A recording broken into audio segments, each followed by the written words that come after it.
नमस्कार, आप देख रहे हैं न्यूज़ पीआर। मैं हूं आदेशपुरी। बिहार में शिक्षकों की नियुक्ति या फिर उनके वेतन का मामला काफ़ी पेचीदा है और काफ़ी समय से लटका भी हुआ है। कुछ दिन पहले ही हमने आपको वीडियो दिखाया था जिसमें बताया था कि कैसे जो प्रशिक्षित शिक्षक हैं, जो पहले अप्रशिक्षित थे, प्रशिक्षण के बाद उनके 2 साल से उनका सैलरी नहीं दिया गया है। लेकिन एक और खबर है जो कि बांग्ला उर्दू शिक्षकों से संबंधित है। आपको हम पूरा मामला सुनाते हैं। एक बड़ा ही मार्मिक पोस्ट लिखा है, एक कैंडिडेट हैं उन्होंने, और टैग किया है शिक्षा मंत्री को और अन्य सारे अधिकारियों को कि इन पर भी ध्यान दिया जाए। इसमें दिया है कि किसी भी नौकरी में भाग लेने के लिए लास्ट 38 साल की उम्र होती है। उसके बाद आप भारत के किसी भी नौकरी में भाग नहीं ले सकते हैं।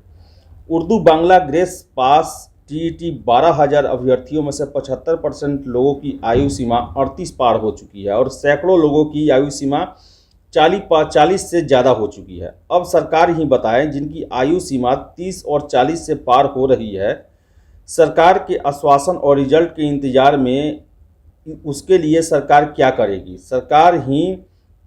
सरकार ही के आश्वासन पर 12,000 उर्दू बांग्ला ग्रेस पास उम्मीदवारों ने किसी भी नौकरी में भाग नहीं लिया। अब तो उनकी आयु सीमा भी खत्म हो गई। और इधर सरकार जनरल शिक्षकों की बहाली में लगभग 15,000 उर्दू सीटों की संख्या गिनाई है। अब तक रिजल्ट ही जारी नहीं हुआ, तो उर्दू की सीटों पर कैसे बहाली होगी। यह सरकार का उर्दू टीईटी 12,000 ग्रेस पास उम्मीदवारों के साथ धोखा है। इन सारी बातों की जानकारी उर्दू बांग्ला टीईटी संघ के अध्यक्ष मुफ्ती हसन रजा अमजदी ने दी। उन्होंने कहा कि 2013 में उर्दू बांग्ला स्पेशल टीईटी का बिहार सरकार ने एग्ज़ाम दिया और 4 लाख पूरे बिहार के अभ्यर्थियों ने इसमें हिस्सा लिया। पहला रिजल्ट गलत सवालों के जवाब पर बिहार सरकार ने प्रकाशित किया, जिसमें 15,310 लोगों पास हुए। पूरे बिहार स्तर पर आंदोलन प्रदर्शन हुआ। उसके बाद बिहार विद्यालय परीक्षा समिति ने गलत सवालों को सुधार कर संशोधित रिजल्ट जारी किया, जिसमें 26,000 अभ्यर्थी पास हुए। सारे उम्मीदवारों को उर्दू बांग्ला स्पेशल टीईटी का रिजल्ट दिया गया। अभ्यर्थियों ने पंचायत, प्रखंड, जिला स्तर पर आवेदन किया। तकनीकी खराबी के कारण तीसरी बार बिहार विद्यालय परीक्षा समिति ने उर्दू बांग्ला स्पेशल टीईटी का रिजल्ट घोषित किया, जिसमें 12,000 सफल अभ्यर्थी बिहार बोर्ड की गलती के कारण फेल कर दिए गए थे। तब से लेकर यह अभ्यर्थी बिहार सरकार, शिक्षा विभाग, बिहार बोर्ड से रिजल्ट जारी करने की मांग कर रहे हैं। पूरे बिहार में रिजल्ट को लेकर धरना, महारैली, भूख हड़ताल, सरकार की लाठी, इन सभी चीज़ों को अभ्यर्थियों ने स्वीकार किया। हजारों अभ्यर्थी घायल हुए। तब जाकर मुख्यमंत्री नीतीश कुमार ने उम्मीदवारों का रिजल्ट जारी करने का आश्वासन दिया। यह आश्वासन मुख्यमंत्री नीतीश कुमार ने दर्जनों बार दिया। दर्जनों बार विधान परिषद में उर्दू टीईटी ग्रेस पास 12,000 उम्मीदवारों के रिजल्ट जारी करने के ऊपर आवाज़ भी उठी और हंगामा भी हुआ। उम्मीदवारों के ऊपर सुप्रीम कोर्ट के महाधिवक्ता ने ओपिनियन मंगवाया। हाई कोर्ट का महाधिवक्ता ने ओपिनियन मंगवाया गया। शिक्षा विभाग के महाधिवक्ता का ओपिनियन मंगवाया गया। यह सारे opinion Urdu Bangla special TET grace उम्मीदवारों के पक्ष में आया। शिक्षा विभाग ने ओपिनियन आने के बाद सारा काम पूरा करके मुख्यमंत्री नीतीश कुमार के पास उर्दू टीईटी फाइल भेज दिया गया।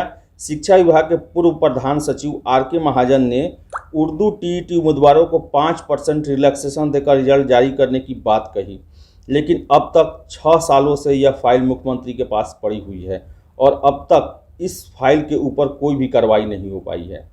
इधर ट्विटर पर लगातार मुख्यमंत्री, शिक्षा मंत्री के ऊपर लाखों की संख्या में ट्विटर पर रिजल्ट जारी करने की मांग की गई। प्रदेश अध्यक्ष मुफ्ती हसन रजा अमजदी ने कहा कि अगर सरकार जल्द से जल्द रिजल्ट जारी नहीं करती है तो पूरे बिहार में अभ्यर्थी आत्महत्या करने को मजबूर होंगे। तो ये 12,000 वैसे कैंडिडेट हैं जिसको कितनी बार आश्वासन दिया गया।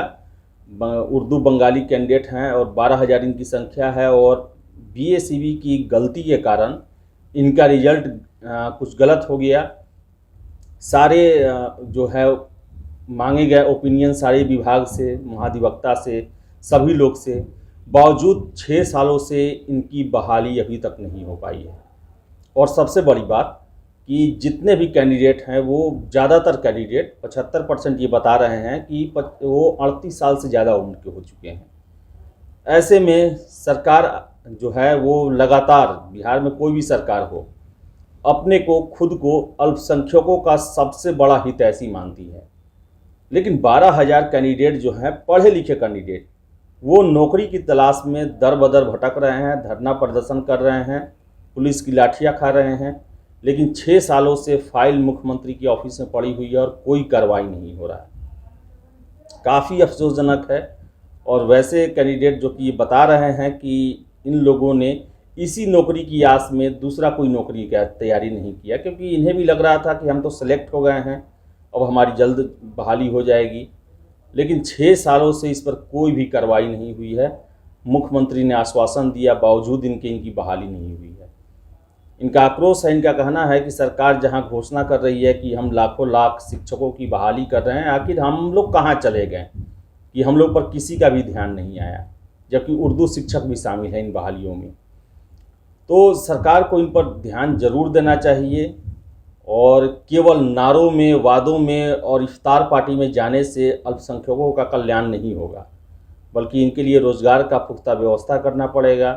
और जो चयनित हैं, जो योग्य हैं, जो इंतज़ार में बैठे हुए हैं, उनके लिए फाइल आगे नहीं बढ़ रही है। तो काफ़ी अफसोसजनक है। और हमारी गुजारिश है सरकार से कि सरकार इन पर ध्यान दे और जल्द से जल्द इनकी ज्वाइनिंग करवाए। और जो इतने दिन का इन्होंने समय लगा दिया सरकार की गलती के कारण, उसका भी भरपाई किया जाए और ज्वाइनिंग जो है इनका जिस समय मुख्यमंत्री का आदेश जारी हुआ उस समय से कराया जाए। तो फिलहाल इस वीडियो में इतना ही। बहुत बहुत धन्यवाद।